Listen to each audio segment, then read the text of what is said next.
Hey, it's me, Coach T, checking in real quick, and I do mean real quick. I just want to come in and say, let people be people. People are going to create their own version of the story.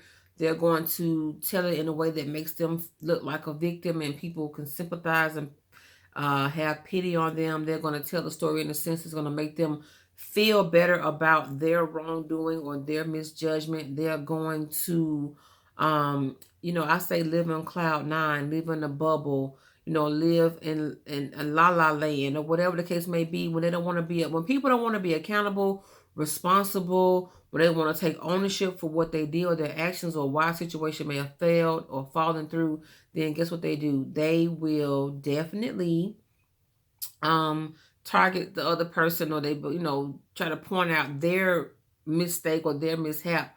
Anything they can do to deflect the attention from being on what they did or their role in the situation, then they are definitely going to try to make it look like it's all your fault or something that you did, or whatever the case may be. But what I want to say is, you have to, and it's a growing point. Don't trust me, I know, because I had to get to that point, especially when dealing with my ex-husband. But you got to get to the point where you just be like, the truth, the story, and you don't have to worry about, um, you just don't have to worry about what people say. You don't have to spend a lot of time defending yourself. And I'm not saying that I've always mastered it, because I have found myself going back and forth, arguing, want to prove the point, or, justify.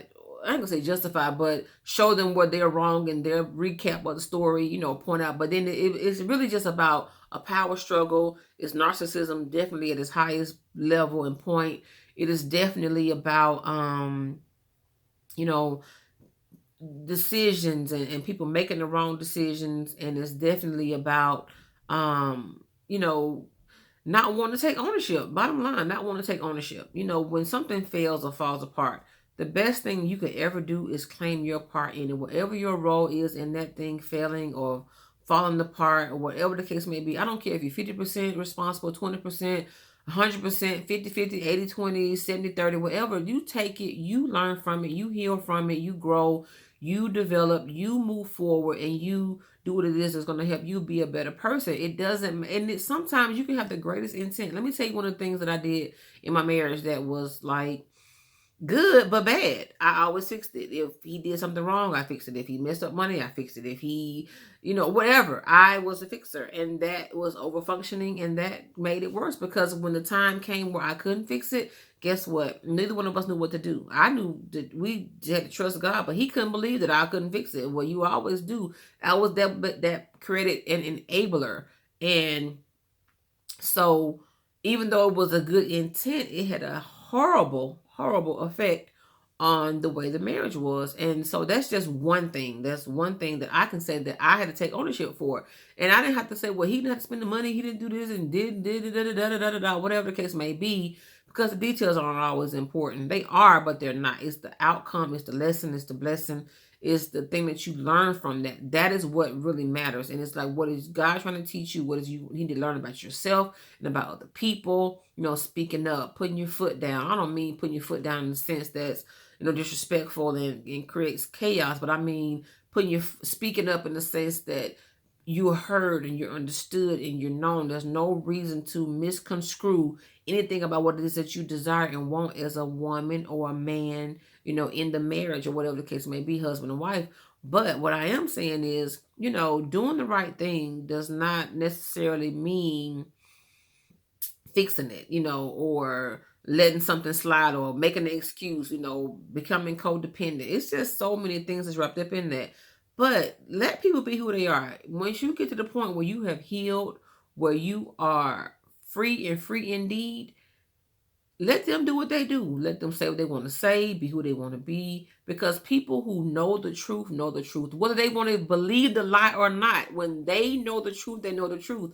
Because guess what? Our character speaks for us. Our character, how we act, how we treat people, how we treat other people, how we treat ourselves. It always shows up. I don't care what situation you may be in, what environment you may be in, it shows up. So who you are is who you are. And when you are at a point where you're ready to be free and healed, and when you're at a point where you no longer making excuses for yourself or other people, where you accept it is what it is and it ain't what it ain't, you're able to move on and be free. And you don't have to vindicate yourself. You don't have to justify. You don't have to like defend yourself. And this is human nature that we want to do it. Don't get me wrong. But the more you grow and develop, the more you learn to um respond and not react, the more you just be like, this is just who this person is.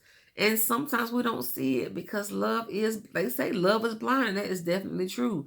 It is, because you don't, who the people are is who they are the whole time. Even you as an individual, people say you weren't like that, and we do change, don't get me wrong, but the things that people think that drive them crazy about you is the quirks or whatever, is what you've had the entire time. But we see what we want to see, we hear what we want to hear, we interpret the way we want to interpret it because we think we can make it better, or over time it'll get better. And sometimes it does, granted, but oftentimes if the two people are on the same track, same playing field, same mindset, same path, it doesn't work. And one thing that people disregard oftentimes, because we think love answers all, and it is important, but it's not the be all end all in a relationship. It's how you grow up. How you grow up, what you're taught, what you believe. Oh my God, that is such a big part of understanding who it is you come into a relationship with.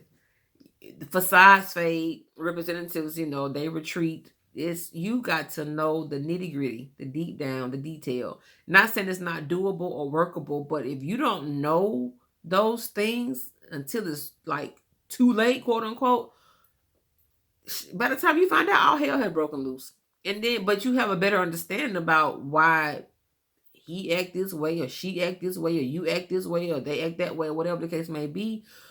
But that goes into knowing yourself, understanding yourself, like getting to know, like really getting to know yourself and understanding why you do what you do, know what your triggers are, why you have triggers. But then, being able to take ownership. Everybody has to take ownership. Ownership is so important. It is so key. Being accountable and taking ownership. And it doesn't mean you're perfect. It don't mean that you've mastered it.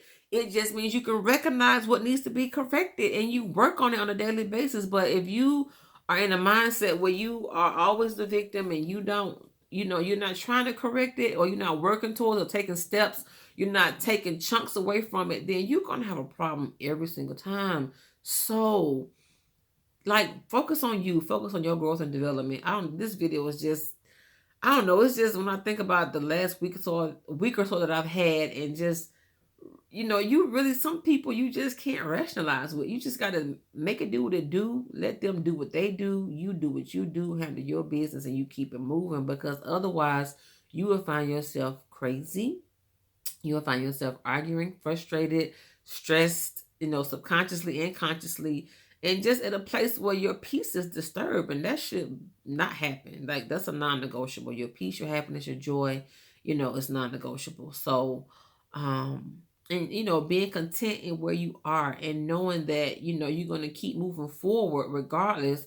But I don't know. It's just like, sometimes you sit up and you think and you wonder, like, what in the world are people thinking about? Like, why are they still so stuck?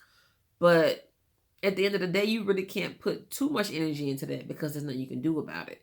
You just have to keep moving and keep growing and learning and understanding that you are constantly evolving and changing, and that is a good thing. And as long as you stay in that mindset and with that mind frame, then guess what?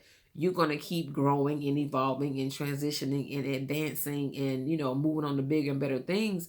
And the thing about it is, everybody can't go. And one thing about it, one resolve that I can say that I've gotten from my relationships, friendships, marriage, everything else, I'm not going to say there's regrets, but, you will come to find out that maybe some things we put together and God didn't put together. Ooh, there's things on it. Ooh, somebody gonna be mad at me for saying that, who she thinks she is. But when you really go back and look at it, you gotta look at the reason why you do certain things. And once you really face that truth, then everything else makes so much more sense later. And some things do work out and some things don't. But when they don't work out, they still work out, but you have a better understanding when you learn to face your truths. Anyway, that's just a little tidbit I have. But let people be who they are. You continue to grow and evolve and do what you need to do for you. Make it count. Maximize the moments. Coach T.